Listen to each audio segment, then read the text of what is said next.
Bonjour, bonjour, ou plutôt rebonjour si vous regardez cette vidéo dans la continuité du déballage. Moi, c'est vraiment la continuité parce que j'ai fait le déballage ce matin et je n'avais pas envie d'attendre pour cette découverte des règles. En termes de rangement, c'est très soft hein, dans la gamme Zombicide. Je crois même que c'est l'un des jeux de la gamme qui a le moins de jetons. C'est l'impression que ça me donne. Tiens d'ailleurs, petit aparté tout de suite, j'ai oublié ce matin, j'ai décrit 5 univers dans la gamme Zombicide. Il y en a un que j'ai oublié parce que c'est un Kickstarter en cours qui se passe au Japon, je crois. C'est ça, hein, au Japon. Donc ça fait 6 gammes, enfin une gamme avec 6 univers différents. Voilà. Je me le suis sorti de la tête, c'est impeccable. Tout ça pour dire que dans ce Marvel Zombies, il n'y a pas beaucoup de jetons. Vous voyez, tout tient dans un range bureau. Donc c'est pas mal. Les cartes tiennent dans un seul et unique porte-cartes classique et standard. Pour le reste, on a les tuiles d'un côté. Les socles, comme je l'ai dit au déballage, normalement ne vont pas servir, sauf conditions particulières. Et puis les énormes, parce que là pour le coup ils sont gros, les énormes plateaux joueurs. Tiens d'ailleurs, en voyant le plateau joueur là maintenant, on n'a pas d'emplacement. Le dernier zombicide que j'ai acheté, c'était Invader l'année dernière, ouais c'est ça. Et on avait des emplacements pour mettre l'équipement. Les cartes. Là, c'est pas le cas. Donc, mécaniquement, il va y avoir des petites subtilités, des petites différences qui pourraient rendre le jeu encore plus nerveux et, et très rapide parce qu'on va pas avoir cette notion d'équipement à gérer. Que dire d'autre? Que dire de plus? Ben non, on est pas mal, on y va. On découvre. De toute façon, le matériel, on va en avoir la description dans les règles. Celles-ci, je les mets ici. Je vais avoir besoin de place pour la lecture. Alors, ce qui est bien lorsque nous avons des livrets de règles comme ça, très colorés, c'est qu'à la caméra, visiblement, quel que soit l'éclairage, ça fait pas de gros reflets ignobles. Ça me plaît. J'ai dit pas de très gros. On en a quelques-uns, ça devrait bien se passer. Avant d'attaquer les règles, je précise parce que je me suis fait un petit mémo, il n'y a pas, tout du moins je n'en ai pas trouvé, d'errata sur Marvel Zombies. Ça fait plaisir. Alors oui, si je le dis, c'est parce que déjà on l'évoque quasiment jamais. Moi, ça a été toujours une vérification que je ne faisais pas, mais le traumatisme bien réel avec Vampire la Mascarade Chapters Honte à Flyos Games. Eh bien, ce traumatisme de l'errata fait que maintenant je vais avoir tendance à vérifier pour corriger le jeu du mieux que je le puisse, le plus rapidement possible. Donc pas d'errata, c'est une très bonne nouvelle. On y va, on découvre les règles de Marvel Zombies avec tout d'abord la table des matières. Alors entièrement confiance dans ce que fait Simone sur les créations des livres de règles. C'est toujours clair, très aéré et plutôt bien expliqué en même temps. On connaît déjà les mécaniques de Zombicide en général, mais on est sur un jeu qui n'offre pas de comment je vais dire ça, de très grosses règles en soi. C'est relativement soft. Après, il suffit juste de les appliquer et de ne pas en oublier. Donc on va avoir l'introduction, la mise en place, l'aperçu du jeu, les bases, les ennemis, la phase des joueurs, la phase des ennemis, le combat proprement dit, la fin, les citoyens, les objets, les objets interactifs et tout ce qui est consacré aux missions, les missions mode zombie, les missions mode héros. Ah tiens, ça je ne savais pas que dans la core box on pouvait avoir des missions en mode héros. Donc ça veut dire qu'on va pouvoir incarner vraiment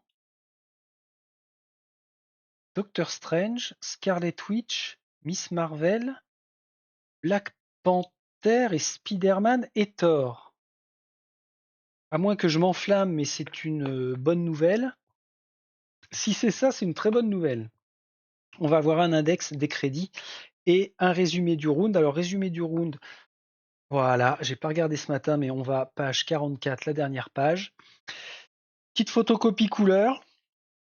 Pour avoir ça avec une plastification, ça fait toujours beaucoup plus propre. Et puis au moins, ça permet d'avoir tout sous l'œil. C'est très pratique.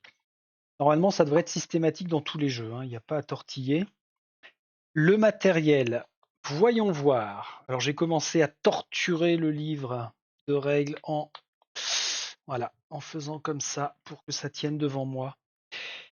6-0, 6-0, pardon, 6 héros zombies. C'est que ça fait beaucoup de S à prononcer. 6 héros zombies. Alors je les rappelle à nous, hein. Captain America. Une chose à laquelle je n'ai pas fait gaffe ce matin, c'est que les socles sont très très bien texturés. J'aime bien. C'est top. Ah tiens, il y a un schmeul au sol avec le symbole d'Hydra. Moi ça me va, hein. Même si en zombie, Captain America tabasse toujours Hydra, c'est bien.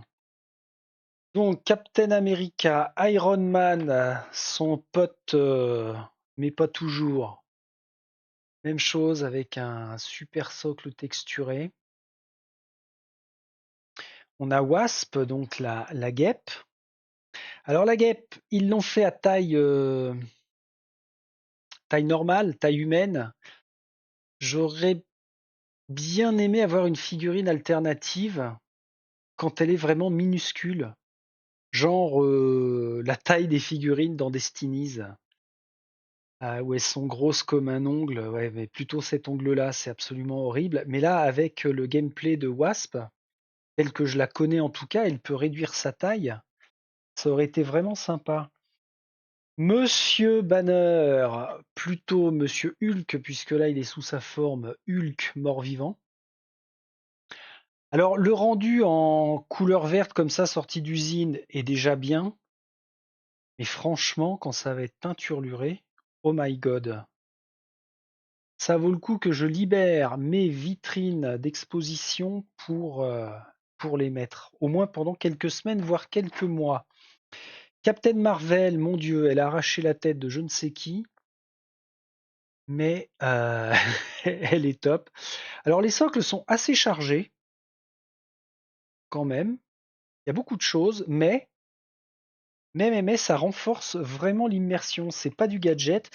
Et puis Deadpool, je suis curieux de voir son gameplay à lui. Il est sur la texture du socle. Ce sont des billets, des liasses de billets, pas seulement des billets, mais carrément des liasses. C'est là qu'est l'os. Hélas, c'est là qu'est l'os. Très bien. Voilà nos premiers protagonistes. Bah, c'est même carrément nous les héros. Berk. Donc ça, c'est 6 héros zombies. 6 super héros avec Black Panther. On est dans la découverte, donc encore une fois, si vous connaissez un petit peu le principe, hein, je prends le temps, mais vraiment. Autant le déballage, il n'y a pas toujours 3000 choses à raconter, hein. Si ce n'est faire passer quelques cartes, regarder les figurines, voir les différents jetons et tuiles, mais ça s'arrête là. Autant là, dans la découverte des règles, bah, on en profite aussi pour découvrir le matériel plus en avant. Monsieur Black Panther, il est cool, il est sur une grosse souche d'arbre, j'ai l'impression. Tiens, je te mets là. Après, c'est Doctor Strange, je me la pète dans sa version sans cœur, j'ai envie de dire. Alors j'utilise ce terme Doctor Strange sans cœur parce que ce matin j'ai évoqué Marvel Strike Force. C'est un jeu iPad, enfin tablette, téléphone, et ils l'ont représenté, enfin ils l'ont plutôt appelé comme ça. Je vais vérifier tout de suite parce qu'en même temps, ce matin je ne suis pas allé au bout de ma démarche quand j'ai prononcé Marvel Strike Force. Et Marvel Strike Force, en fait, c'est, si vous ne connaissez pas, voilà, c'est un jeu de, alors, il faut que je pose, un jeu au gameplay plutôt, j'ai envie de dire classique, c'est du tabassage, hein. Vous allez dans différents modes, on a des raids, par exemple. Pourquoi tu ratatouilles, toi? Qu'est-ce que tu m'embêtes? Ce que je peux vous montrer peut-être plus. Ouais, voilà. Vous voyez, on a des équipes qui sont systématiquement composées de 5 héros ou super vilains, et on les lance comme ça dans du pampan. Et moi, ce qui m'intéressait, c'était surtout ça. On a une collection maintenant en effectif qui est assez phénoménale. Et alors, est-ce qu'on va le voir? Parce que normalement, il y a une petite animation, clac, clac, clac. Ouais, on voit qu'une tentacule, mais en fait, les tentacules, c'est ça. C'est celle que l'on voit là. Et en schéma de couleur, je vais me reporter à ce qui est proposé là. Notamment, par exemple, pour le shield. Alors, pour le shield, ils vont être assez bas parce que je les ai pas beaucoup fait évoluer, ces personnages-là, puisqu'on est plus dans la pied-taille qu'autre chose. Bah tiens, par exemple, lui là. Est-ce qu'on en a un ici? Voilà, ça va être celui-là, par exemple. Ils l'ont appelé surveillant du shield, mais dans le jeu, ça va être les gros costauds comme ça, les gardes. Et en schéma de couleur, ça va être vraiment très très bien pour moi à reprendre. Voilà, c'était la petite aparté.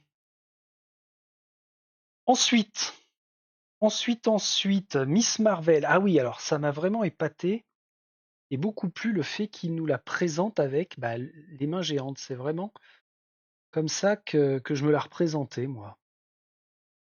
Donc, elle est bien, super héroïne. Puis alors, pour le coup, ça change hein, de jouer Miss Marvel. Bon, Strange et Black Panther, classique, notamment avec le jeu de cartes Marvel Champions. On avait l'habitude, après ils avaient fini par sortir Miss Marvel, mais je crois pas dans les débuts, je sais plus. Thor, c'est une des figurines qui me branche peut-être le moins, mais il peut avoir un gameplay très sympa. Il a son casque au sol. Scarlet Witch, la copine, alors copine, la potesse de Doctor Strange, pas toujours. Elle est bien, vraiment. Elle est très très bien. Il y a du mouvement, hein. La cape, tout ça, c'est très cool. Donc Scarlet Witch, elle sera en rouge. Et puis, un autre petit branleur euh, avec Deadpool, c'est Spider-Man qui parle tout le temps.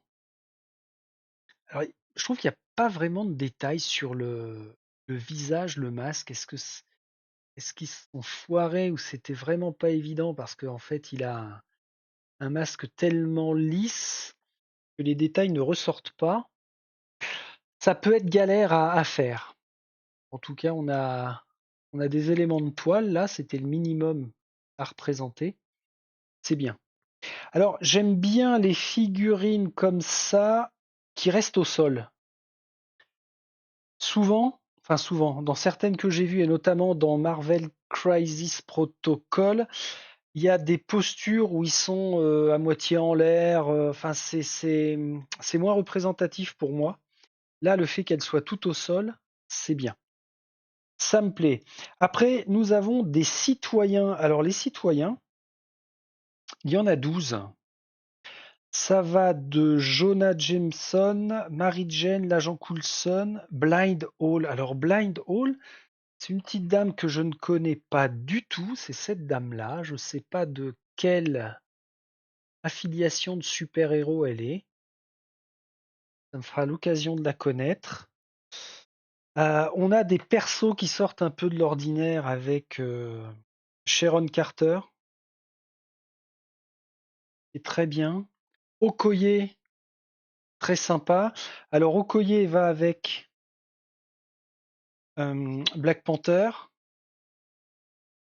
Sharon Carter, bah elle c'est Shield, donc elle va avec un petit peu tout le monde. Lui c'est qui? Thunderbolt Ross, Hulkbuster, futur Hulkbuster. Lui Bob, agent d'Hydra. Alors est-ce que c'est une référence à... En film, j'ai jamais fait attention qu'un personnage était Bob, agent d'Hydra. Peut-être une série. Wong, où est-ce qu'il est, Wong? Piou piou piou, il est là, Wong. Ça, c'est le pote de Monsieur Strange. Je dirais plus là. Après. Coulson, pareil. Coulson, c'est Agent du Shield. Sa série sur Disney était vraiment sympa. Bah, Agent du Shield d'ailleurs. Sur l'ensemble, c'était cool. Alors, lui est plus en lien avec Sharon Carter. Nous avons Tante May. Tante May, bien évidemment, pour ceux qui connaissent, c'est la Tati de Peter Parker. Ici, c'est... Alors, elle, c'est pareil, je ne te connais pas. Betty Ross. Non, pas du tout. Qui es-tu? Qui êtes-vous? Mary Jane. Ah bah oui, Mary Jane. La copine de Spider-Man. Donc lui, il y en a 3. Alors, je suppose que c'est en lien avec les scénarios, hein. Quand on joue les héros, si vraiment on peut jouer ces héros-là, il y aura certainement des points bonus si on arrive à secourir ceux qui nous sont proches. Après, bah lui c'est Coulson. Pas du tout. Ah bah lui c'est le râleur, directeur râleur du Daily Bugle. Ça me plaît hein, que les figurines soient vraiment aussi grandes. Donc ça c'est l'univers de Spider-Man. Alors, elle, je ne la connais pas. Betty Ross, j'ai peut-être entendu parler d'elle dans un film. Son nom a pu être prononcé, mais alors je l'ai vraiment zappé. Remarquez, j'ai du retard sur les films. Ça peut expliquer ce pourquoi je ne les connais pas encore. Et puis Pepper Potts. Alors, Pepper Potts, c'est future copine d'Iron Man. Alors là, pour le coup, désolé, mais Iron Man en zombie. Donc là, elle est un petit peu lambda. Voilà toutes les figurines jusqu'à présent, jusqu'aux citoyens, donc les personnages emblématiques en tout cas. Puis après, on en a beaucoup plus pour la piétaille, propre à tous les zombicides, c'est-à-dire que là, on retrouve 35 opérateurs, 14 gardes et 14 spécialistes avec des postures différentes. On a deux postures par exemple pour les spécialistes, deux postures pour les gardes, donc là et là, une avec bouclier, l'autre sans, et quatre postures différentes pour les opérateurs. C'est très bien parce que ça permet de faire un roulement sur la table. Ça ne change pas leur gameplay à ces trois types d'agents du Shield, mais au moins visuellement c'est cool. Les règles de Marvel Zombie. Alors on continue avec les cartes. Il y a 140 cartes en tout. 6 fiches d'identité de héros zombies. Celles que l'on a vues, hein. On se les rebalaye. Deadpool. Captain Marvel, elle a vraiment une très chouette tronche avec les cheveux encore tout brillants de beauté. Hulk, Wasp, bon bah ça de toute façon ce sont les cartes d'identité, les fiches d'identité des héros zombies. Les 6 cartes de super-héros. On les verra dans le détail de toute façon. 14 cartes génération. Alors, les cartes génération, ce serait celle 42 cartes, pas 14. Ça doit être ça, ouais, c'est ça. Comme on l'a vu au déballage, ça nous indique en fonction de la couleur de danger dans laquelle on se trouve, combien de ce type de personnages vont apparaître. Par exemple, la carte des gardes, si on est en danger jaune, on en place 2 sur une zone de spawn. Donc il y en a 42, il y a de quoi faire un bon roulement. Il y en a même des spéciales. Ah ouais, autant là on est dans les agents du Shield classiques, et là par contre c'est carrément un super-héros qui viendrait. Et il y en a d'autres cartes comme ça avec des effets particuliers. Arme de poing, tous les opérateurs, personne. Ok. Activation supplémentaire. Alors le terme activation supplémentaire, on le retrouve dans tous les zombicides. Ça veut dire qu'il y en a qui jouent 2 fois pendant leur tour. 45 cartes très zombies. Donc les très zombies, ce sont toutes les capacités que l'on peut choper en plus. Ce matin, je disais qu'il n'y avait, enfin, pendant le déballage, qui était ce matin pour le coup, il n'y avait pas de carte d'équipement, mais visiblement, ça va être des cartes de traits que l'on va pouvoir récupérer. Peut-être quand on passera de niveau. Ensuite, 16 cartes citoyens. Alors les cartes citoyens, ce sont celles qui font référence à nos camarades de jeu. Et a priori, ils ont chacun une capacité. Ouais. Votre fin, repousser. Oui, oui, oui, c'est ça. Ils ont des capacités différentes. Tiens, Sharon Carter, c'est marrant, ça me fait penser au costume de Black Widow. Elle en a un comme ça, blanc. Donc là, les cartes des citoyens. On a des spéciales a priori. Ouais, exact. Aussi des spéciales. Une carte référence signe des Avengers. Alors, je l'ai pas vu passer celle-ci encore, on tombera dessus. Après, ah ok, on a du contenu en mode héroïque. Cette boîte contient également le matériel nécessaire pour utiliser les héros et les citoyens en mode héroïque. La boîte de Marvel Zombie Résistance des X-Men est requise pour jouer en mode héroïque à mercredi. Et moi, j'ai la résistance des héros. C'est bizarre. La résistance des héros, justement, c'est pour jouer avec les héros. Alors, est-ce que là, ce serait pas une petite coquille? Parce que résistance des X-Men. Ouais, je verrai. Ça veut dire qu'en l'état, tant que je n'ai pas au moins résistance des X-Men qui, attention, n'est pas encore sorti en français, mais s'ils y font référence là, ça ne... pas encore sorti en français, pardon, pas encore sorti en boutique pour ceux qui veulent acheter directement en boutique.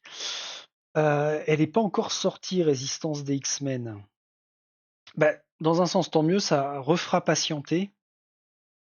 Donc là, on a les fiches de héros, comme je le supposais, pour jouer avec eux, en mode héros. 12 cartes citoyens, mais affiliés héros, donc ils ont un dos bleu. Et puis 6 cartes de héros zombies. Ah tiens, elle est là, la carte référence signe des Avengers. Et puis 6 cartes héros zombies, je suppose, quand il faudra les affronter. Voilà. Après, 6 tableaux de bord en plastique qui sont énormes, avec tous les emplacements prévus à cet effet. Là, j'avais pas fait gaffe, il y a un creux. Ah, ça doit être pour enlever facilement la carte. Ouais, c'est ça, tout bêtement, parce que sinon, ça avait tendance. Là, ça peut ne pas être très pratique, mais là, c'est très pratique. Donc, il y en a 6, pas recto, verso, quoi que ce soit, hein. De l'autre côté, on a juste rien. Ok. Les socles colorés, on les a vus, je ne pense pas qu'ils servent. Les dés rouges à 6 faces, enfin noirs avec point rouge et symbole spécifique. Et puis 12 cubes pointeurs, ici même. Je trouve qu'il n'y a pas beaucoup de cubes pointeurs, donc curieux de voir comment on va les utiliser. Mis à part ça, on a 41 pions à dispo. Le pion signe des Avengers, ça doit être, je suppose, pour indiquer qui est en train de jouer. Ah, on a une version intacte et la version endommagée. Les pions portent. Les pions portent, ce sont ceux-là. On a des portes rouges, des portes vertes, des portes bleues. Ok. Des objectifs. Ah oui, il y a toujours des objectifs. Alors que je perde pas la ligne. Non, c'est ceux-là. Ceux-là, les portes. Ah ouais, ok, c'est tout couillon, c'est comme ça. Et ça, ce sont les objectifs. Rouge, bleu, vert. Ça ressemble à une caisse. Alors c'est bien parce qu'en décor 3D, j'en ai suffisamment des caisses à utiliser pour ce type de jeu. Et puis nous avons des points de génération initiale. Alors, point de génération initiale, rouge, bleu, vert, le pion sorti exit, qui est quelque part par ici. Ça, c'est toujours propre à la mécanique des zombicides. On rentre d'un côté, on doit sortir par l'autre, sauf objectif particulier. Et enfin, 6 pions activation, 6 parce que c'est un jeu qui se joue jusqu'à 6 joueurs. Là, j'ai pas joué, là, j'ai joué, là, j'ai pas joué, là, j'ai joué. Voilà. Introduction. Dans un monde protégé par de puissants super-héros, on aurait pu penser qu'une invasion de zombies ne constituait qu'un problème mineur. Cependant, lorsque les premiers membres des Avengers ont commencé à rejoindre les rangs des morts-vivants, la gravité du problème est apparue aux yeux du monde. Leurs corps pourrissant, invulnérables à toute blessure, les héros zombies sèment le chaos partout sur le globe. Malgré leurs conditions, ils ont conservé toute leur capacité mentale, du moins tant qu'ils parviennent à contenir leur faim. Cette faim améliore leurs super-pouvoirs, mais elle les pousse également à dévorer de la chair vivante sous peine de devenir des monstres décérébrés, totalement consumés par leur avidité. Recrutez votre équipe de super morts-vivants, laissez-vous guider par votre appétit et transformez la face du monde. Cette terre n'appartient plus aux héros Marvel, c'est désormais celle de Marvel Zombie. Marvel Zombie, un jeu zombicide, est un jeu coopératif dans lequel 1 à 6 participants vont incarner des super-héros zombifiés face aux agents du Shield et aux super-héros contrôlés par le jeu. Le but est de remplir les objectifs de mission, de vaincre les ennemis et surtout de satisfaire votre faim dévorante. Éliminer des ennemis et dévorer des citoyens vous rendra plus fort, mais plus vous deviendrez dangereux, plus les ennemis débarqueront en masse pour vous pourchasser. Votre faim insatiable vous rend plus puissant, mais si vous ne vous nourrissez pas, elle vous rend. Non, elle consumera votre corps et votre esprit. Votre faim insatiable vous rend plus puissant, mais risque de consumer notre corps et notre esprit. Oui, d'accord. Ce n'est qu'en œuvrant de concert et en repoussant leurs propres limites que les héros zombies pourront trouver la clé de leur statut. Avertissement pour les vétérans de zombicide. Il est fortement recommandé de lire soigneusement la totalité des règles car le jeu contient de nombreuses différences, certaines mineures et d'autres capitales, avec les règles classiques de zombicide. Ça c'est bien.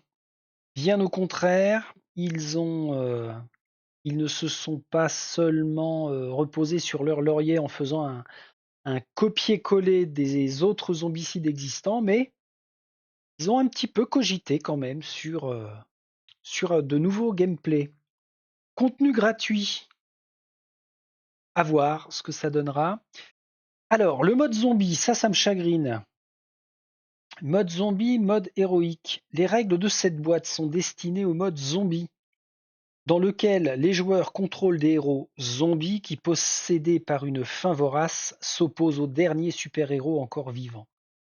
Cependant, en utilisant le contenu et les règles de la boîte de base Marvel Zombie Résistance des X-Men, vous pouvez également jouer en mode héroïque en inversant les rôles.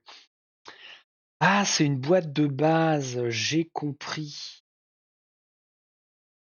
Ok, donc à acheter dès qu'elle sort, quoi.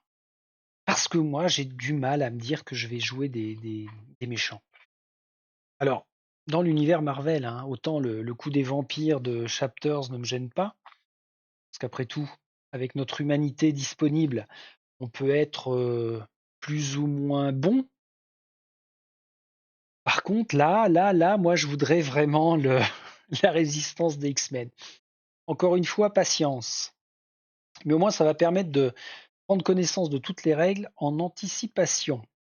Alors, la mise en place. Choisissez une mission. Chaque mission est prévue pour 4 héros zombies et contient des instructions supplémentaires pour 5, 6 héros zombies avec 1 à 6 joueurs. Ah ok. De base, c'est prévu pour 4 joueurs. Alors, c'est bien parce que ça a tendance à réduire le temps d'une partie. Forcément, moins il y a de monde autour de la table, plus c'est rapide. Les missions peuvent être jouées avec un nombre de héros zombies inférieur, mais cela augmente leur difficulté. Donc on choisit une mission. En 2, placez les dalles comme indiqué. En 3, placez les points de génération et les autres pions et les pièces de jeu comme indiqué dans la mission. En 4, sauf indication contraire, retirez les 2 cartes mission secrète du paquet citoyen. Ensuite, placez une carte citoyen au hasard face cachée dans chaque zone pourvue du symbole citoyen. Là, il y a une petite manip à faire particulière, mais il précise sauf indication contraire. Donc ça, on le fait systématiquement au cas où. En 5, triez les types de cartes suivants en fonction de leur dos. Mélangez chaque pile pour former un paquet que vous placez face cachée à proximité. Premier paquet A, c'est le paquet génération, donc celui-ci. Ces cartes servent à générer les agents du Shield et les super-héros que les joueurs devront affronter au cours de la partie. Et puis, le paquet super-héros. Alors, c'est celui-ci, avec ce dos-là. Ah ouais, c'est vrai. Chaque fois qu'une carte super-héros est piochée dans le paquet génération, donc on pioche une carte super-héros ici, on viendra piocher une carte pour connaître son identité. Chaque super-héros présente un défi unique. Voici une carte super-héros, par exemple Spider-Man. Alors, un défi unique, c'est-à-dire que si on prend Spider-Man, a priori il aurait 4 points de vie.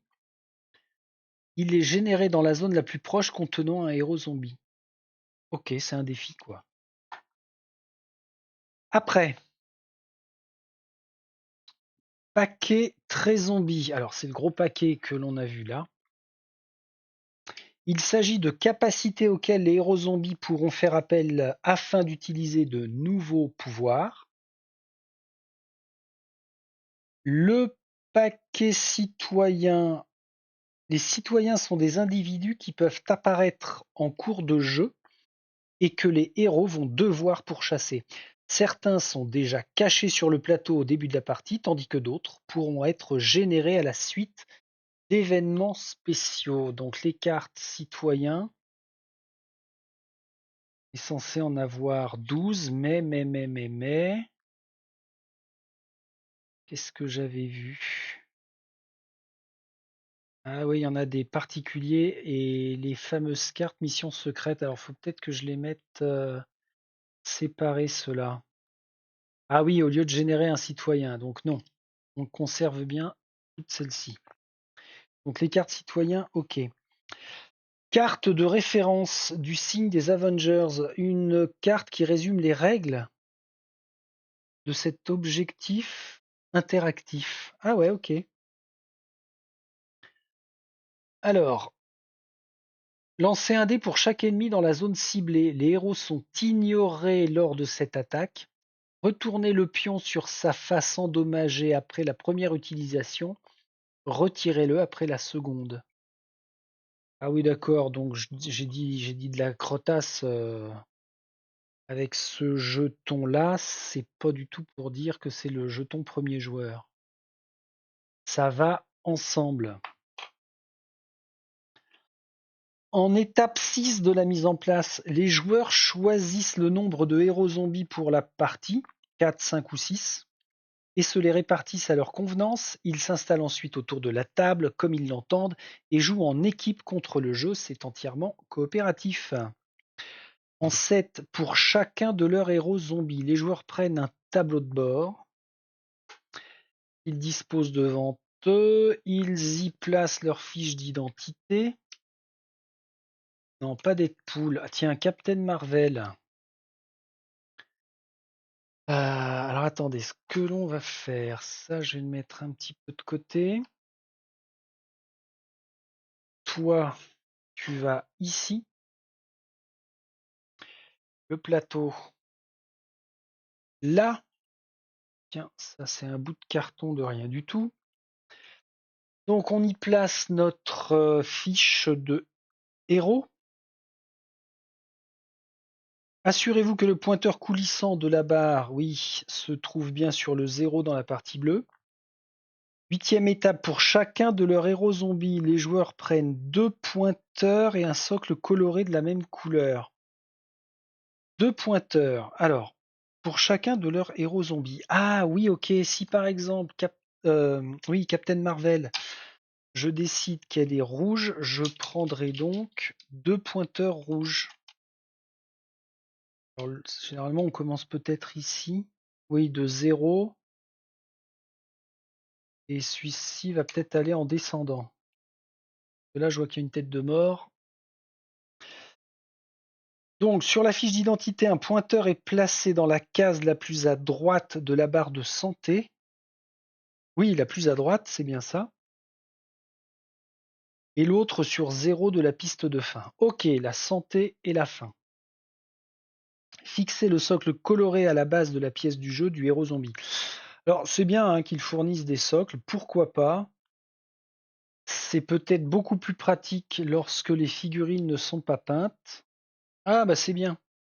Ils s'emboîtent sans avoir à forcer et à tordre quoi que ce soit.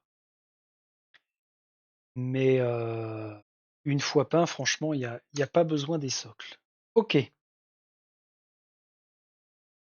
Ensuite, 9e étape, placez les pièces de jeu représentant les héros zombies choisis dans la zone de départ indiquée dans la mission.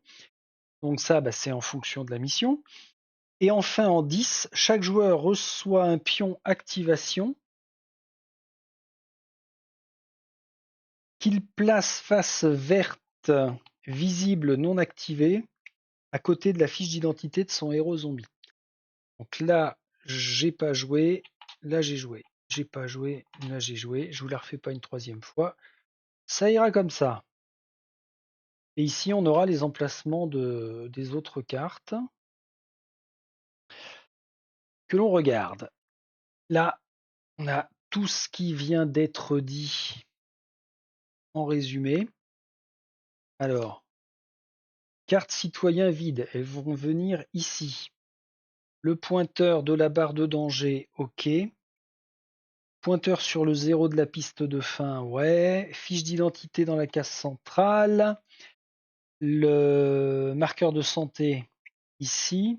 Le pion d'activation Les cartes traits vont venir là. Et OK. Et c'est comme je l'évoquais lors du déballage, un jeu qui prend quand même pas mal de place sur la table, non pas par les jetons ou les cartes qui sont facilement rangeables, mais parce que 4 tuiles, et non, là encore il n'y en a que 2, mais positionner 4 tuiles, voire 6 tuiles, c'est assez énorme. OK, aperçu du jeu. Gagner et perdre. La partie est immédiatement gagnée dès que tous les objectifs de mission ont été remplis. Elle est perdue à la fin de tout round au cours duquel un héros zombie a été éliminé ou lorsqu'une condition spécifique de défaite a été atteinte. Marvel Zombies est un jeu coopératif, tous les joueurs gagnent ou perdent de concert. Alors le round du jeu maintenant. Marvel Zombie, un jeu zombicide, se joue en une série de rounds de jeu qui se déroulent comme suit. Phase des joueurs. Lors de cette phase, les héros effectuent diverses actions, déplacement sur le plateau, attaque des ennemis ou les dévorer. Ensuite, c'est la phase des ennemis. Une fois que tous les héros zombies ont été activés, la phase des joueurs prend fin et celle des ennemis commence. Au cours de cette phase, tous les ennemis sur le plateau tentent d'éliminer les héros zombies, puis de nouveaux ennemis sont générés. Ça ne change pas dans la mécanique des zombicides, hein. Phase de fin de round. Certaines missions ainsi que quelques compétences peuvent indiquer des effets qui se déroulent lors de la phase de fin. Notamment, si un héros zombie a été éliminé, la partie se solde immédiatement sur une défaite dès le début de la phase de fin. Si ce n'est pas le cas, une fois cette phase résolue, un nouveau round commence. Alors, est-ce que dans les autres zombicides, on perdait automatiquement si l'un des héros était éliminé? Peut-être. Peut-être. C'est ce qui fait que c'est très nerveux et relativement rapide à jouer dans le cas où l'un des joueurs perd son personnage. Ensuite, nous avons les bases. Alors, quand je revois le résumé là d'un round de jeu, c'est très rapide, hein. Vraiment très rapide à faire. Avant d'entrer dans les détails, vous trouverez ci-après quelques généralités utiles. Les définitions utiles. Les ennemis. Ce terme renvoie à la fois aux divers types d'agents du Shield et aux super-héros. Il englobe les opérateurs, les gardes, les spécialistes ainsi que les super-héros. Il n'inclut pas les citoyens. Ah oui, ok, les citoyens ne sont pas nos ennemis. Super-héros, un super-héros vivant, généré et contrôlé par le jeu qui va affronter les joueurs. Les héros zombies, c'est un super-héros zombifié contrôlé par un joueur. Et les zones, à l'intérieur d'un bâtiment, une zone est une salle. Dans la rue, une zone est délimitée par les marquages au sol, d'où le fait qu'il y ait beaucoup de passages piétons dans les rues. Donc dans la rue, une zone est délimitée par les marquages au sol, les murs de bâtiments et les bords de plateau. Alors, voici une zone de bâtiment. La salle est délimitée par des murs. Ouais. Voici une zone de rue délimitée par les marquages au sol, un mur et le bord du plateau. Ok. Cette zone de rue s'étend sur 2 dalles, oui, parce qu'elles sont reliées. Ces 8 zones de bâtiment forment un seul bâtiment qui s'étend sur 2 dalles. Ouais, ça. Cette zone de rue s'étend sur 4 dalles qui sont jointives, oui, mais ne forment qu'une seule zone, hein. Et ce bâtiment comporte 3 salles qui forment 3 zones de bâtiments distincts. Ce sont les zones qui sont distinctes. Deux petites zones 2 salles et une grande zone, une salle. Ok. Et c'est là où on voit que Simone, dans la façon de nous présenter les règles, est quand même maîtrise son sujet. Il n'y a pas d'ambiguïté. Les lignes de vue. Elles déterminent si un élément sur le plateau en voit une autre, héros, zombie, ennemi, citoyen, etc. Donc on a différentes applications de lignes de vue si l'on se trouve dans la rue. Les pièces de jeu voient en ligne droite parallèle au bord du plateau. Elles ne voient pas en diagonale. Leur ligne de vue traverse toutes les zones dans le même alignement tant qu'elle n'est pas bloquée par un mur ou le bord du plateau.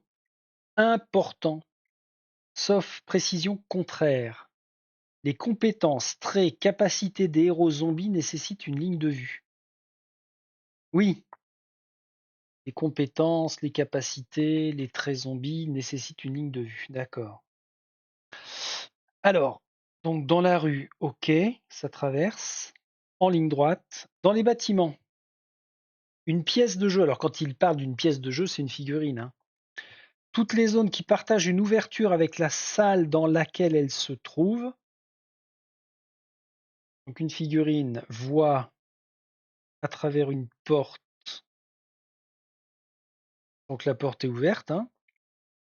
S'il y a une ouverture, les murs ne bloquent pas la ligne de vue entre les deux zones. Cependant, en intérieur, la ligne de vue est bloquée à une zone de distance.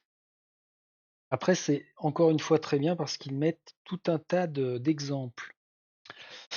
Si une pièce de jeu regarde des zones de rue depuis une zone de bâtiment, sa ligne de vue peut traverser n'importe quel nombre de zones de rue en ligne droite. Ok, c'est un vrai boulevard. Si une figurine regarde dans une zone de bâtiment depuis la rue, sa ligne de vue est limitée à une seule zone à l'intérieur du bâtiment. Les portes fermées bloquent la ligne de vue. Les ennemis, citoyens et héros zombies ne bloquent pas les lignes de vue. Ok. Et puis, plein d'exemples. Pas de ligne de... Alors, on a Hulk qui est ici, hein. Pas de ligne de vue en diagonale, ok. Par la porte ouverte, ici, Hulk peut voir dans le bâtiment, mais pas au-delà. Hulk se trouve dans une zone de rue. Sa ligne de vue s'étend jusqu'à rencontrer un mur, une porte fermée ou un bord de plateau. Donc là, il peut voir, il voit. Ok. Iron Man, ici.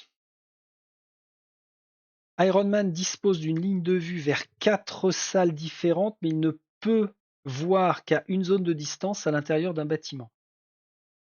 Ah oui, tant qu'il est dans une seule et même zone et qu'il y a une porte ouverte, il va pouvoir voir complètement. Il n'y a pas de notion de placement précis dans une pièce. Par la porte ouverte, Iron Man peut voir plusieurs zones de rue qui s'étendent en ligne droite à l'extérieur du bâtiment. Captain Marvel, elle est ici, Captain Marvel. La ligne de vue de Captain Marvel est interrompue par la porte fermée. Oui. Elle voit ici et ici. Et Captain Marvel dispose d'une ligne de vue vers la rue et d'une zone à l'intérieur du bâtiment qui se trouve de l'autre côté. Ah oui, puisque la porte est ouverte, c'est pas limité à seulement la rue. Bon, ça, ce sont des spécificités à bien se mettre en tête, mais c'est rapide. C'est franchement rapide. Les déplacements. Alors, j'aimerais bien quand même faire mumuse avec la figurine de Captain Marvel. Si on prend cette tuile-là au pif, hein, c'est bien parce qu'on a le même cas de figure. La rue et 4 zones de bâtiments. Deadpool, le branleur, il est là. Captain America, l'ex-gentil, il est là. Alors, ah, ça va glisser. Bah, est-ce qu'on fait intervertir? Hop là. Donc, se déplacer. Les figurines telles que les héros zombies, les ennemis ou les citoyens peuvent se déplacer de 2 zones adjacentes. 2 zones, ok.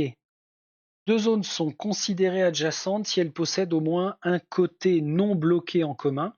Les coins ne comptent pas, ça veut dire pas de déplacement en diagonale, comme il n'y a pas de ligne de vue en diagonale. Dans les zones de rue, les déplacements entre 2 zones vides s'effectuent sans restriction. Clac, clac.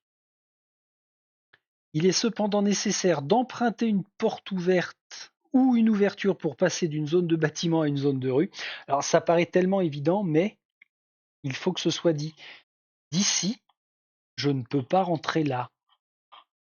Pas possible, il y a un mur. Par contre, de là, je peux rentrer ici. Il y a une porte, donc une ouverture. Et là, je vois Iron Man. Je vois ici et je vois ici. Et je ne vois pas là. Et je ne vois pas là. Et ensuite, dans les zones de bâtiment, les déplacements s'effectuent entre 2 zones tant que celles-ci partagent une ouverture, comme une porte ouverte.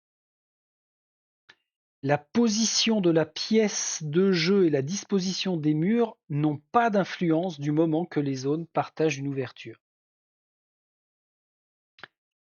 Le déplacement des héros zombies est ralenti par les ennemis. Ah, ça commence au bout d'un moment les conneries quand on a des ennemis.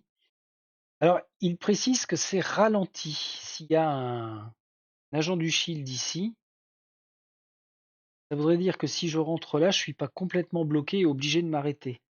On verra page 13 quand on y sera. Ok, alors, si on a bien tout compris.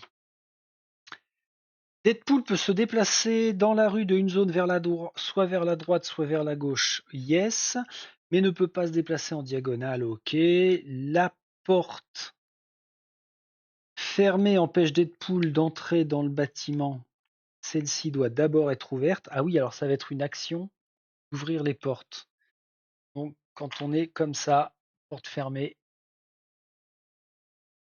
Ok. Et puis pour Captain America, tous les murs disposent d'ouvertures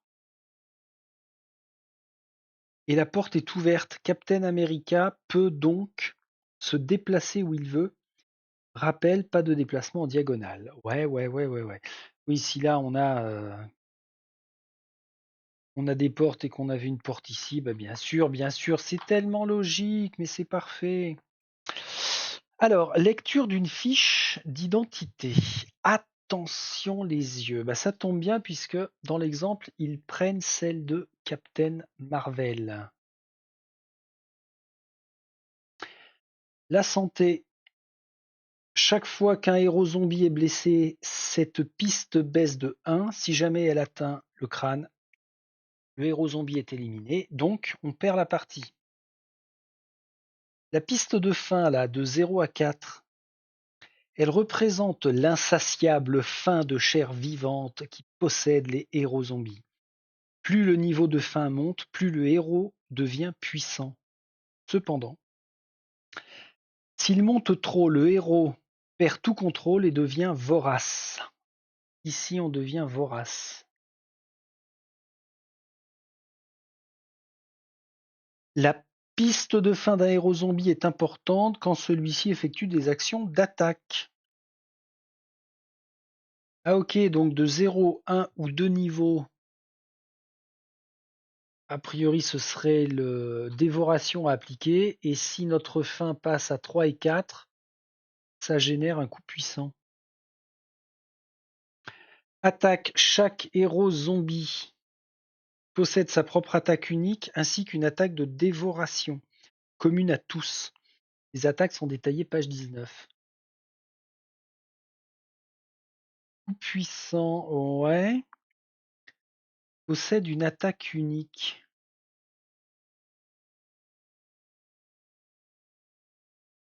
Alors, qu'est-ce qu'ils nous disent là? Possède sa propre attaque unique. Ah oui, elle, c'est un coup puissant. Lui, c'est un double katana. Hulk, écrasé. Wasp, le dard de la guêpe. Iron Man, un petit barrage de missiles. Et Captain America, bouclier de vibranium. Ok, donc une attaque spécifique à chacun d'eux et une attaque spécifique quand ils atteignent la dévoration. Alors machinalement j'aurais inversé puisque la dévoration c'est ici, si j'ai bien tout compris. Mais bon, c'est pas grave, c'est bien marqué la dévoration, donc on ne peut pas se planter. Ensuite, compétences. Là. Chaque héros zombie possède ses propres compétences qui sont déverrouillées au fur et à mesure qu'il gagne de l'expérience. Et oui, et oui, et oui, et oui, c'est ça, zombicide. Je suis là. Je joue, je tabasse, je bouffe des gens, je passe en niveau de danger orange, ça me déclenche plus une action. Parce que c'est le bandeau orange. Tant que je suis en bleu, c'est la déflagration énergétique. Je continue, paf, paf, paf, paf, paf. Orange. Ah ouais, c'est super long la piste orange, de 19 à 42. La spécialité de Danvers. Carol Danvers. Et enfin, si j'atteins carrément le plus haut niveau de danger en rouge, j'ai à disposition l'absorption d'énergie. Mais c'est un facteur très stressant hein, dans les zombicides.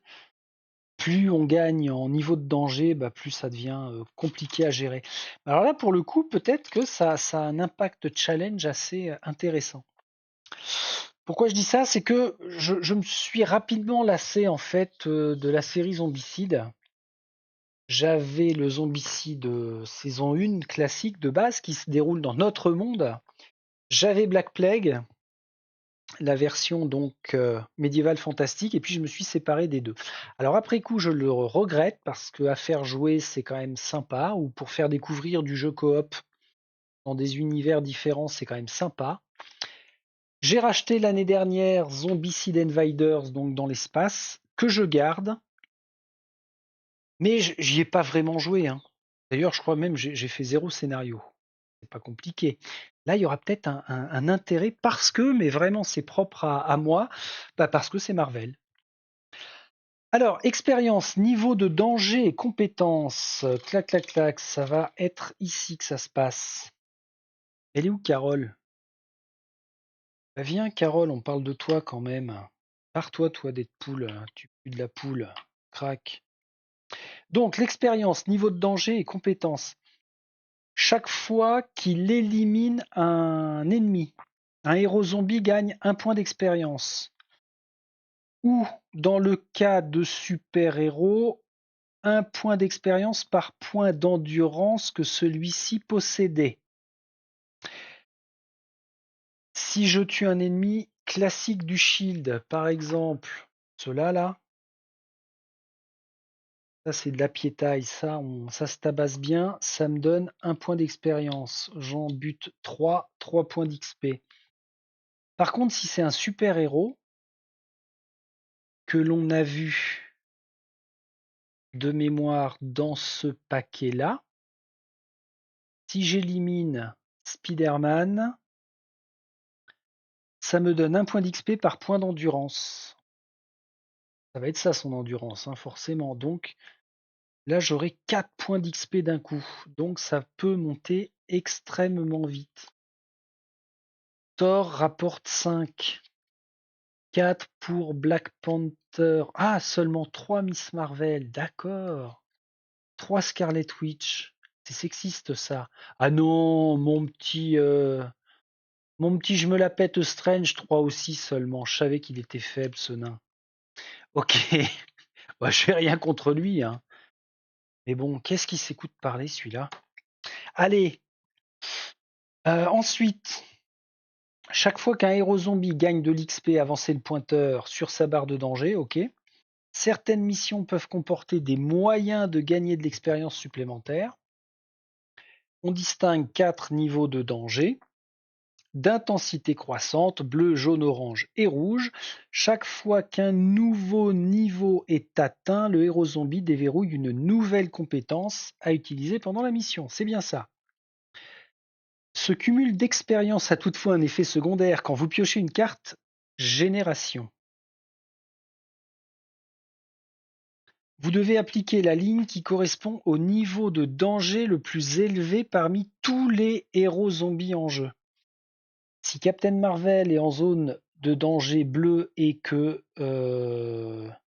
Captain America est en zone de danger orange, on est obligé d'appliquer la zone de danger orange. Ici. Donc ça peut être potentiellement très très chaud.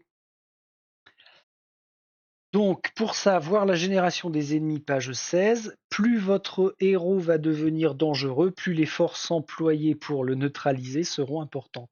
C'est complètement logique. Et si je pioche en niveau de danger bleu, voyons, alors mauvais exemple, que des mauvais exemples. Moi, je veux un bon exemple. Voilà, comme ça, sachant que c'est un paquet qui est mélangé, hein.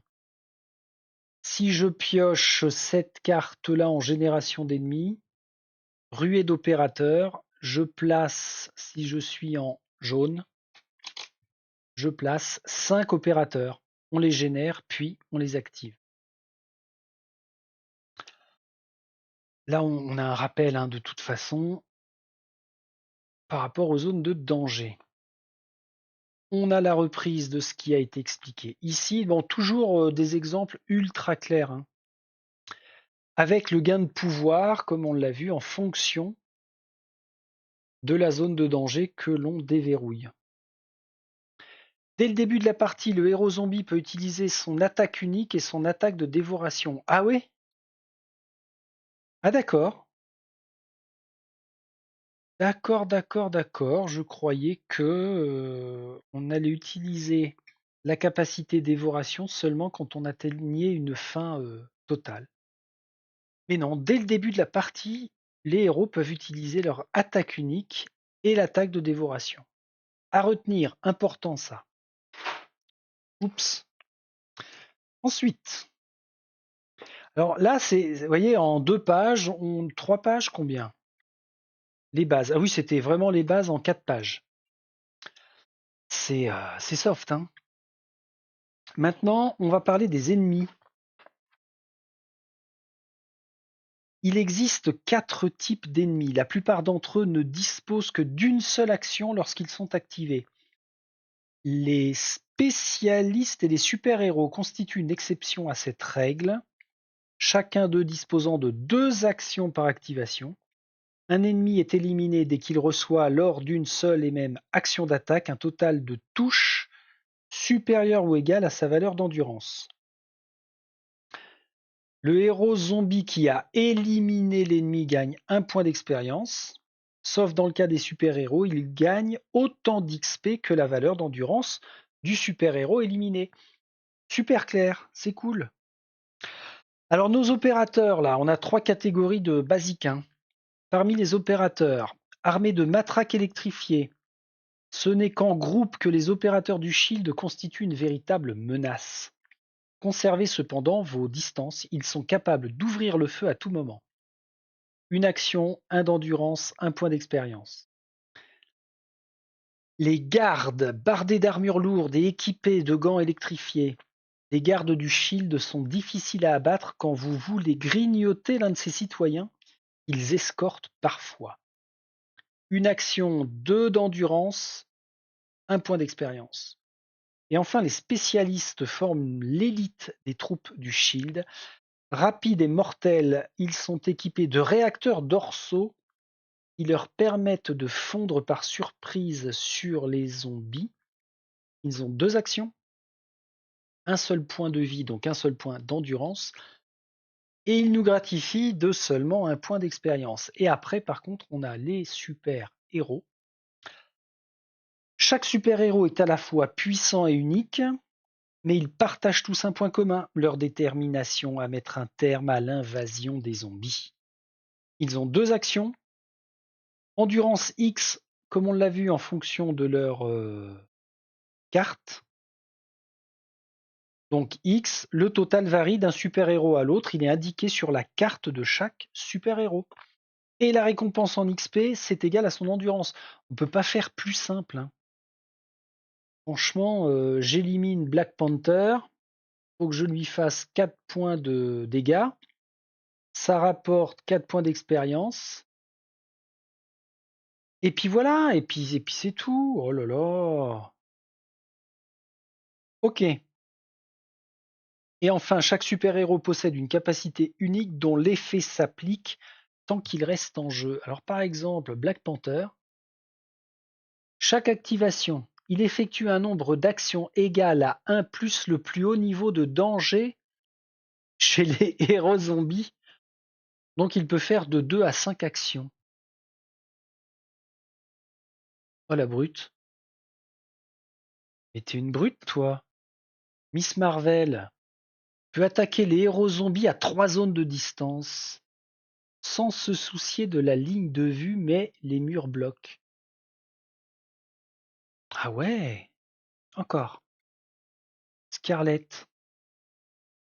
Les héros zombies dans sa zone doivent relancer toutes leurs touches. À la vache. Alors, ce qui est bien, c'est que c'est très parlant par rapport à ce que l'on connaît des super-héros dont il parle là. C'est logique, Black Panther, il est super rapide. Scarlett peut influer sur notre mental pour nous faire relancer les jets. Miss Marvel, avec ses bras, à tout son corps qui peut s'allonger, se transformer, bah oui, 3 zones de distance, c'est logique. Doctor Strange, qu'est-ce qu'il fait lui? Magie à fond, hein. Compte comme un point de génération lors de chaque phase des ennemis. Ah ouais. Donc il peut les faire sortir par un portail directement à son emplacement. Dangereux quand même. Spider-Man, qu'est-ce que tu fais? Il est généré dans la zone la plus proche contenant un héros zombie. Ah ouais, donc très rapide, il pop comme ça là où on ne s'y attend pas. Thor, ses attaques infligent de blessures. Waouh, waouh, waouh. Méchant. Je les ai tous faits là ou il en manquerait pas un? Non, je les ai tous faits. Ok. Ça peut vraiment bien retranscrire sur le plateau les combats de super-héros tels qu'on les voit dans les scènes de combat dans les films, hein. Alors après, on attaque la phase des joueurs. Lors de chaque phase des joueurs, les étapes suivantes doivent être effectuées dans l'ordre. En 1, on augmente la piste de fin. Chaque joueur augmente sa piste de fin de 1. Ah ou. Ah ouais. En 2, récupération des points d'activation. Chaque joueur retourne des pions d'activation, pardon. Chaque joueur retourne son pion sur la face verte. Ça, c'est rapide, hein, c'est une fraction de seconde. Et enfin, on passe à l'activation des héros zombies. Chaque héros est activé, l'un à la suite de l'autre. Chaque round, les joueurs décident de l'ordre dans lequel ils jouent. Pendant son tour, chaque héros peut effectuer un total de 3 actions au niveau de danger bleu, sans compter toute action gratuite éventuelle accordée par sa compétence de niveau 2. Yes. Et alors, les actions. On peut se déplacer, ouvrir une porte, gagner un trait. Déjà, rien que ça. On peut aussi attaquer, interagir avec un objet, mettre fin à son tour. Ça va revenir là. Vous, bah, je vous laisse là, après tout, porte. Alors, déplacement, Captain Marvel. Le héros zombie se déplace depuis sa zone jusque dans une zone adjacente, pas en diagonale. On ne traverse pas les murs ou les portes fermées. Un héros zombie doit dépenser une action supplémentaire par ennemi présent dans la zone qu'il tente de quitter. Si j'ai Captain America se trouve dans la même zone que deux opérateurs. 1, 2. Pour la quitter, il doit dépenser une action de déplacement, plus 2. Une par opérateur, pour un total de 3. Et ouais. Ah ouais, donc on peut être vraiment cloué sur place si on est débordé par les ennemis du shield. Entrer dans une zone contenant des ennemis. Alors à l'inverse, si je me pointe ici, ça met fin à notre action de déplacement. C'est une règle importante pour les compétences ou effets qui permettent à un héros zombie de se déplacer de plusieurs zones par action. Ah ouais, parce que ça nous coupe dans notre élan. Qui pourrait ne pas être particulièrement logique parce que tous les héros là que l'on a à disposition, ou bien ils volent, ou bien ils peuvent faire des bonds de malade. Donc qu'est-ce qui empêcherait Captain Marvel de passer par-dessus des zones? Alors après, c'est peut-être lié à certaines de leurs capacités et pouvoirs, hein. Mais bon, on va respecter ça. Après tout, ils sont zombifiés, ils n'ont plus toute leur tête, donc ils se déplacent sur la terre ferme. Les ouvertures de portes. Toc toc toc. Le héros force une porte située dans sa zone. Ah oui, d'accord, en fait, on ne l'ouvre pas, on la pète, quoi. Placer un pion porte ouverte, déglingué, face visible. Placer un pion porte, oui, d'accord, à l'emplacement. Si un pion porte fermé se trouvait déjà dans la zone, retournez-le simplement.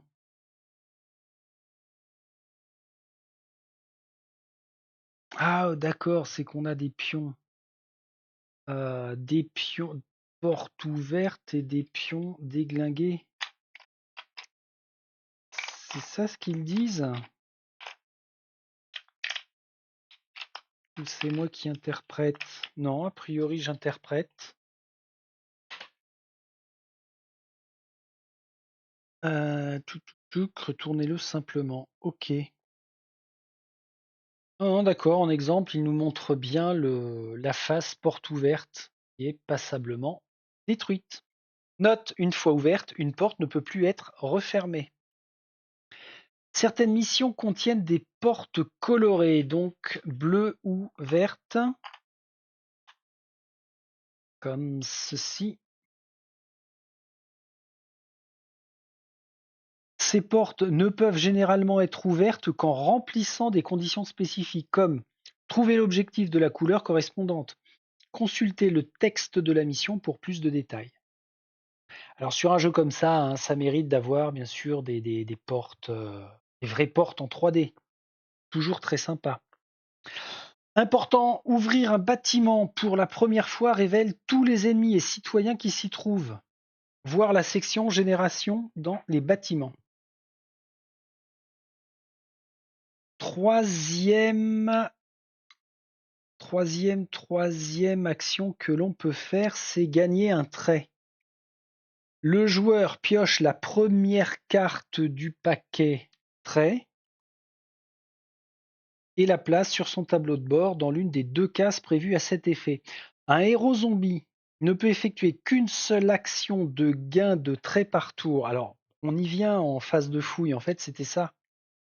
Je rentre dans un bâtiment, admettons qu'il n'y ait personne. Je peux gagner un trait, je pioche la carte, mais je peux le faire qu'une seule action de gain de trait par tour. Je pourrais pas. Alors, admettons, je commence mon tour ici. La porte est ouverte. Je fais un gain de trait dans cette salle, je me déplace, je ne peux pas repiocher parce que c'est le même tour. Course à vide. Défaussez quand vous vous déplacez, augmentez votre fin de X pour vous déplacer de X zones supplémentaires. Ah ouais, en fait, on va les utiliser et les faire tourner vachement rapidement, ce genre de traits là. Alors, un héros zombie ne peut pas détenir plus de 2 cartes traits zombies à la fois. Ah, attention, petit retour en arrière, sur le gain des traits, toutefois d'autres effets peuvent permettre d'acquérir des cartes traits zombies supplémentaires. Bon, toujours dans la limite de 2 quand même, hein. S'il en possède déjà 2 quand il en pioche une nouvelle, il doit défausser le trait qu'il vient de piocher ou une des 2 cartes qu'il détenait déjà. Si le paquet trait vient à être épuisé, on le remélange. Les traits zombies sont dotés d'effets puissants, mais ils sont défaussés après utilisation, comme on l'a vu. Chaque carte détaille ses conditions d'utilisation. Prenez le temps de lire chacune d'entre elles. 2 traits peuvent être utilisés simultanément du moment que leurs conditions sont remplies. Ok, il peut y avoir parfois des conditions. Alors ça, c'est pas cool. Générer un opérateur dans votre zone. Zut. Auto-cannibalisme. Pendant votre tour, défaussez et subissez une blessure. Effectuez une action gratuite. Il peut y avoir quand même des effets super marrants, hein, à découvrir. Ensuite, qu'est-ce que l'on peut faire pendant un tour? L'attaque, bien sûr. Le héros attaque un ennemi ou un citoyen qu'il peut cibler. Le combat est détaillé, page 19. Interaction avec un objectif. Alors les objectifs, ce sont ces fameux jetons caisse. Qu'est-ce que c'est? Il y a des objectifs lambda et des objectifs spécifiques, comme pour les portes.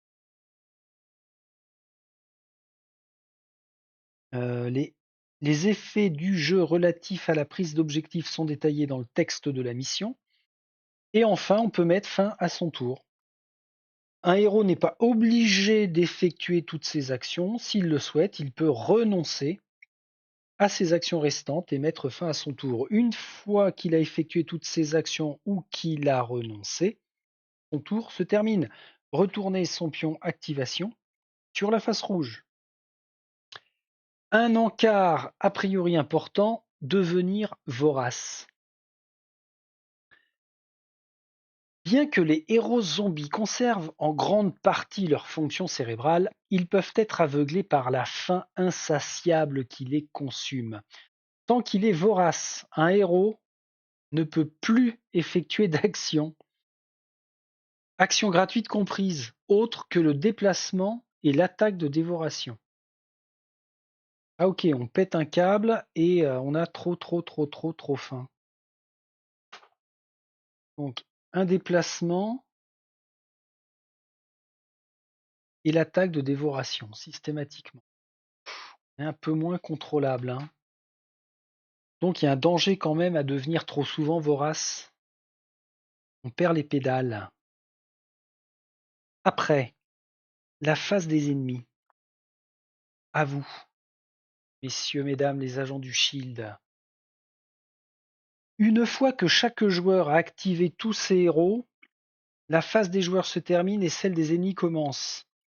Personne ne les contrôle, ils agissent par eux-mêmes en effectuant les étapes suivantes dans l'ordre. Alors c'est très simple. 1. Activation. 2. Génération. L'activation des ennemis. Chaque ennemi sur le plateau est activé et dépense son action soit pour attaquer un héros dans sa zone, soit pour se déplacer en direction du héros le plus proche. Si la zone qu'il occupe ne contient pas de héros zombies. Tous les citoyens sur le plateau sont également activés. Alors d'abord les ennemis, ensuite les citoyens. Ils essaient soit de fuir par une zone de génération, soit d'affronter les héros zombies. Ici, alors attention, soit d'affronter les héros zombies s'il s'agit de citoyens combattants. Et j'ai entreaperçu sur certaines cartes qu'il y avait le symbole d'un point, donc là, Miss Carter est une héroïne combattante. Pas Pepper Potts par contre. Elle n'a pas encore revêtu son armure. Tante May, non. Wong, c'est un combattant. Thunderbolt Ross, combattant. Coulson, combattant. Okoye, combattante. Et c'est OK. Donc, où ils vont fuir, où ils vont essayer de combattre aussi auprès du Shield. Et puis, en deuxième phase des ennemis, c'est la génération. Une fois toutes les activations résolues, de nouveaux ennemis apparaissent sur les points de génération actifs du plateau. Alors, en détail, l'activation des ennemis, l'attaque. Chaque ennemi situé dans la zone d'un héros. Chacun d'eux. Attention. Dépense son action pour effectuer une attaque. L'attaque d'un ennemi touche automatiquement, ne requiert aucun lancer de dés et inflige une blessure. Ah la vache. Les joueurs choisissent comment répartir les blessures entre les héros zombies présents dans la zone, quitte à ce qu'un seul héros les subisse toutes. Donc, notre amie Captain Marvel, là, elle est toute seule dans la zone. Il y a 2 ennemis présents. Automatiquement, elle subit 2 blessures. Waouh! Waouh, waouh, waouh. Ok. Quand un héros zombie est blessé, le pointeur de sa barre de santé est déplacé d'une case vers la gauche. Ok. Un héros est éliminé dès que sa barre de santé atteint 0.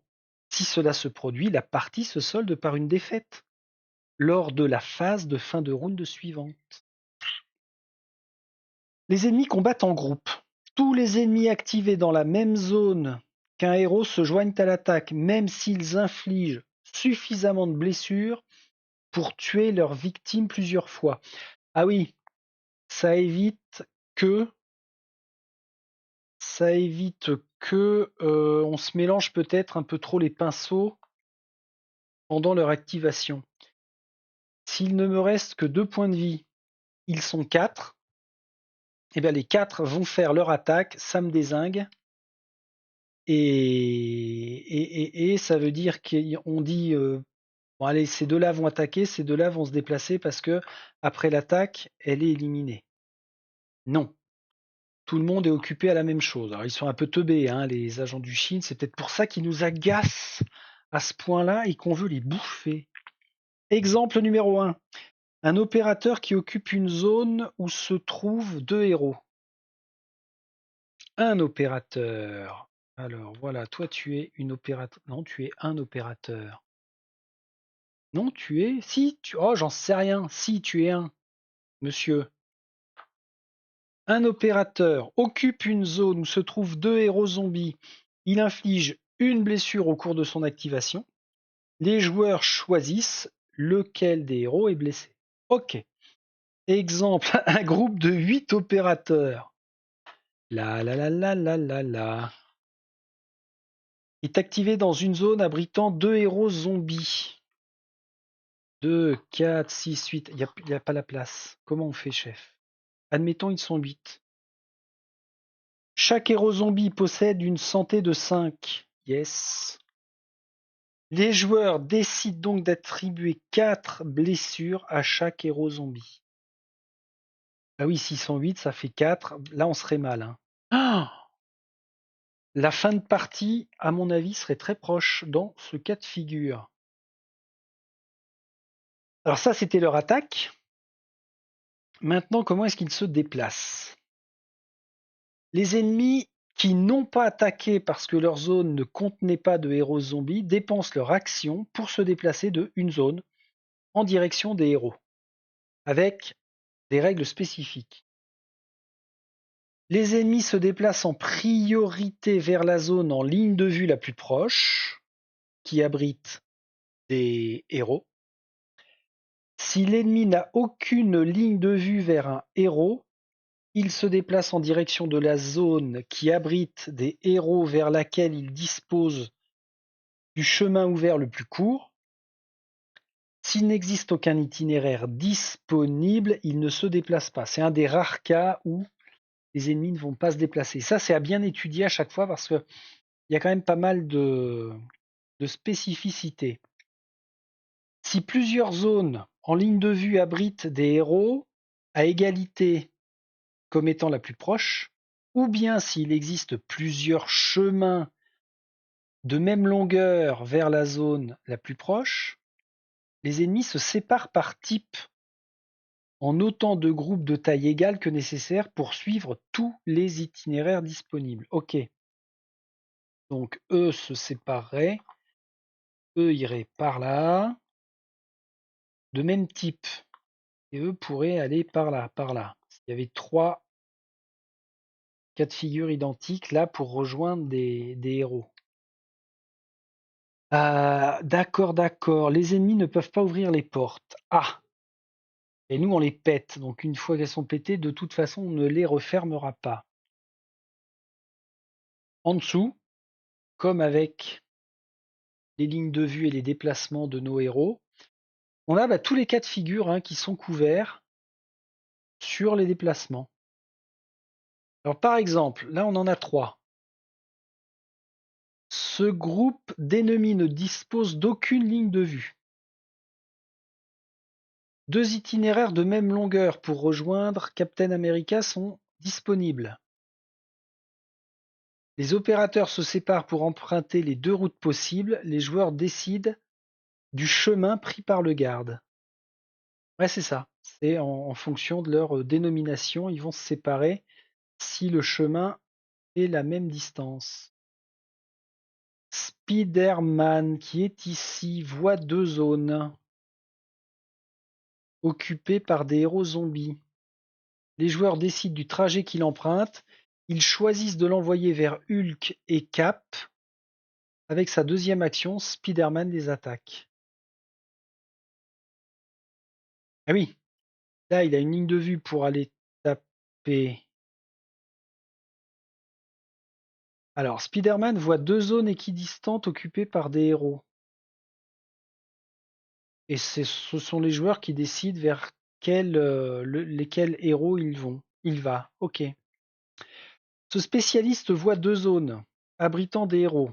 Wasp, Deadpool, Iron Man. Mais Wasp étant la plus proche, il ignore Iron Man et Deadpool et se déplace uniquement vers Wasp. Puis il l'attaque avec sa deuxième action. Voué. Ah bah c'est tout. Déplacement, oui, c'est tout. C'est à chaque fois, on est dans un gameplay encore une fois très nerveux. Ça va très très vite. Spécialiste et super-héros. Tant que j'y pense, est-ce qu'on a un visuel de chacun des héros dispo là, quasiment Peut-être pas. Mais non, il y a plus de figurines qu'il y a de dessins. C'est ça ce qui aurait été bien quand même, c'est qu'il nous présente une page en fin de livret avec un schéma de couleurs vraiment spécifique. C'est pour ça que je suis content quand je vous ai montré sur la tablette d'avoir Marvel Strike Force avec ma petite collection, parce que ça va me permettre de ne pas me poser de questions, je ne vais pas aller chercher sur le net, je vais me baser là-dessus. Alors, spécialistes et super-héros disposent de 2 actions par activation. Chaque fois qu'ils sont activés, ils effectuent une action durant laquelle ils attaquent ou se déplacent, puis une deuxième action. Ils attaquent s'ils sont dans une zone occupée par un héros ou se déplacent dans le cas contraire. Yes. Alors une fois qu'on a fait la première phase ennemie, c'est-à-dire l'activation, on a la phase de génération. Le plan de la mission indique les zones où sont générés les ennemis à la fin de chaque phase. Ces endroits sont appelés points de génération. On va utiliser ceux-là. Alors, il y en a aussi des spécifiques. On va avoir un point de génération bleu ici et un point de génération rouge là. Bordel, messieurs. Hop, hop. Là, il y en a un petit peu de trop. Il y en a marre. Ça, c'est un objectif. Génération, génération. Ok, tiens, Captain Marvel, tu reviens là. Captain America, tu te barres. Alors, et donc ça, oui, les points de génération sont indiqués par le scénario. Moi, ce que j'aime bien faire, c'est mettre ça sur un socle, en dehors du plateau, pour que ça, quand on met les figurines, ça vienne pas pourrir le truc. C'est visuel, c'est psychotique, mais ça me, ça me rassure. J'aime bien. Donc, ce sera comme ça sur un socle. Ensuite, en commençant par le point de génération initial, puis en continuant dans le sens des aiguilles d'une montre, on pioche une carte génération, comme ceci. Lisez la ligne qui correspond au niveau de danger, comme on l'a vu tout à l'heure, sur notre.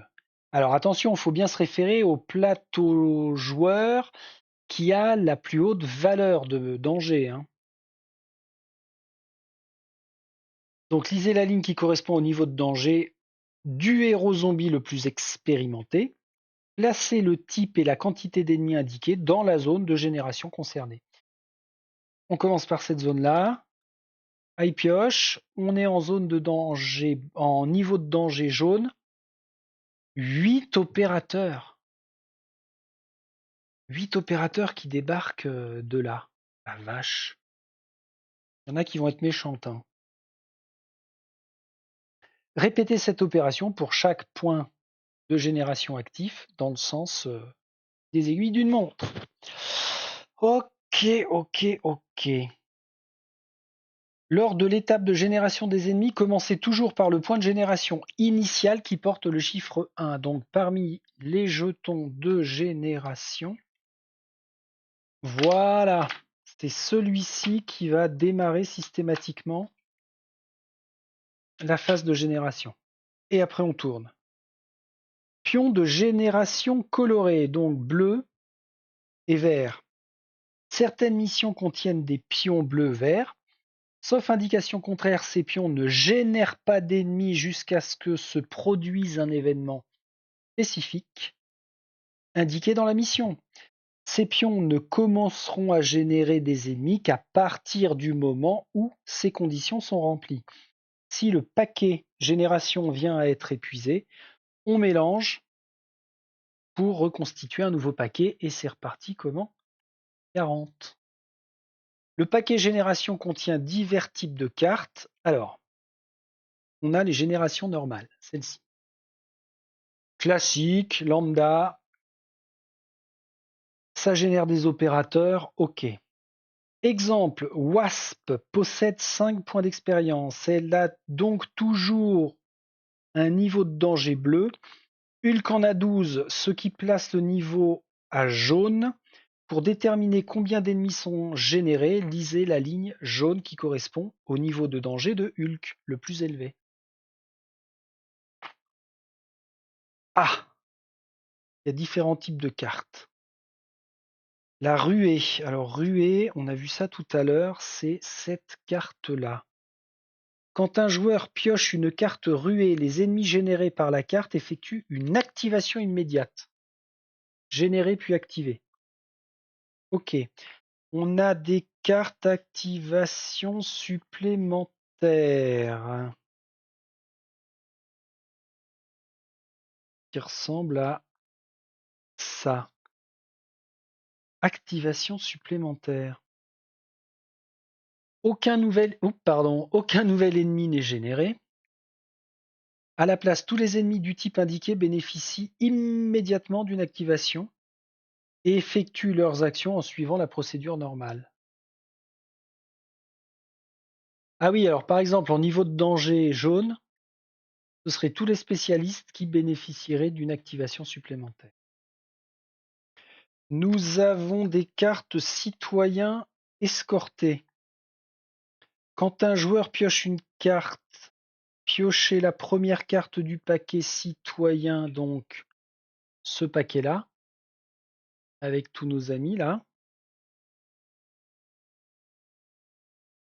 et générer le citoyen révélé dans la zone ainsi que le nombre de gardes indiqués sur la carte génération. Ah oui, donc ce sera forcément des gardes, donc ceux qui possèdent les cuirasses là, les équipements, les armures, et qui sont relativement balèzes. Donc là, on pioche un citoyen au hasard plus 2 gardes, par exemple, si on est en jaune. Conserver la carte citoyen face visible à côté du plateau. Placer la carte citoyen escorté sous celle-ci afin d'indiquer son statut. Donc, par exemple, ça pourrait être une escorte de Petit Ross. Tac. Elle est escortée. Ok. Si le paquet citoyen vient à être épuisé, on mélange pour constituer un nouveau paquet. En fait, il n'était pas vraiment mort. Ouais, bon, alors ça, c'est facile. J'aime pas trop ce genre de raccourci comme ça, scénaristique. On est dans la facilité. Ils auraient pu trouver une autre façon de jouer le fait que le paquet citoyen soit épuisé. Alors, les missions de mémoire ne se suivent pas forcément d'un scénario à l'autre. On n'est pas du tout dans quelque chose d'ultra narratif. C'est du fun avant tout. Il faut que je m'habitue à ça. Ça a toujours été un petit peu problématique avec les zombicides, mais c'est le type de jeu qui est comme ça, hein. Donc, c'est à moi de m'y faire. Mais cette petite règle où on remélange encore une fois les mêmes, en plus ils sont ultra personnalisés, donc on se projette avec ce type de PNJ là. À voir, à voir si déjà est-ce que ça se reproduit très fréquemment, c'est pas sûr hein, que ce soit épuisé. Mais bon, ils ont prévu quand même une porte de sortie. Allez, on a aussi les cartes d'action spéciale. Ah oui, alors ce sont celles où il y a un texte. Paquet génération contient quelques cartes actions special, comme largage de spécialiste, oui, bah voilà, par exemple, largage de spécialiste, ou les opérateurs ouvrent le feu. Chacune détaille les instructions spécifiques à son utilisation. Petit texte. OK. Et puis enfin, nous avons, eh bien, au lieu de générer des citoyens, on a carrément la carte qui va, enfin, quelques cartes qui vont générer un super-héros. Encore une fois, pris au hasard. On pioche la première carte du paquet super-héros que l'on avait ici et on le génère dans la zone. Notez que chaque super-héros possède sa propre valeur d'endurance, une capacité unique, active tant qu'il reste en jeu. Logique. Si le paquet super-héros vient à être épuisé, mélangez sa défausse pour constituer un nouveau paquet. Ils reviennent toujours. Alors, autant avec les PNJ citoyens, ça me gêne de les remettre quand c'est épuisé, autant avec les super-héros, ça me gêne pas parce que, ben oui, on ne fait pas mourir un super-héros. Comme un super-vilain, ça ne meurt pas. Ça se met KO, ça s'enfuit, ça disparaît, ça s'échappe, peu importe, mais ça ne meurt pas. Ça me va. Allez, pénurie d'ennemis. Parfois, lorsque des ennemis doivent être générés, il arrive que les joueurs n'aient plus assez de figurines du type indiqué à placer sur le plateau. Alors ça se produit notamment lorsque nous atteignons des zones de danger plutôt élevées, où là, on doit générer 6, 7, 8, 10 même type de figurines. Alors dans le cas où on est en épuisement, les ennemis restants du type désigné sont placés s'il en reste, puis tous les ennemis de ce type bénéficient d'une activation supplémentaire. Si je suis censé générer 3 de ce type-là et que je ne peux en générer qu'un seul sur sa zone de génération, je n'en place plus bien sûr puisque dans la boîte il n'y en a plus, mais par contre, tous les autres ennemis de la même catégorie bénéficient d'une activation supplémentaire. Des activations en chaîne peuvent survenir lors de circonstances particulières désastreuses. Surveillez le nombre d'ennemis en réserve. Ouh là où il vaut mieux. Après, on a des règles spéciales sur la génération donc d'ennemis dans des bâtiments. Oula, mais alors attendez, je m'enflamme un peu parce que ça fait 1h40. Pardon madame, 1h40 déjà. Alors, je vais peut-être faire une pause quand même. Parce que on en est où en termes de pages? Non, ça je vais le laisser comme ça servira pour la suite de cette vidéo découverte de règles. Ah oui, on en a fait 17 en fait. 17 sur... Oh! Chiotas, après on attaque les missions, je rêve. 10, 20, 30. Allez, une demi-heure peut-être? Moyen non combattant. 10, ouais, ça fait au moins 20 bonnes minutes, hein. Non, plus que ça va faire plus de 40 minutes. Je vais m'arrêter là. On va être raisonnable parce que j'ai la bouche qui risque de perdre sa langue au bout d'un moment.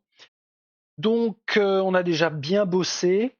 Pas de déception pour l'instant, c'est vraiment du zombicide sauce Marvel, c'est top, c'est excellent, il y a une belle projection. Maintenant, je vais pouvoir commencer le sous-couchage des figurines.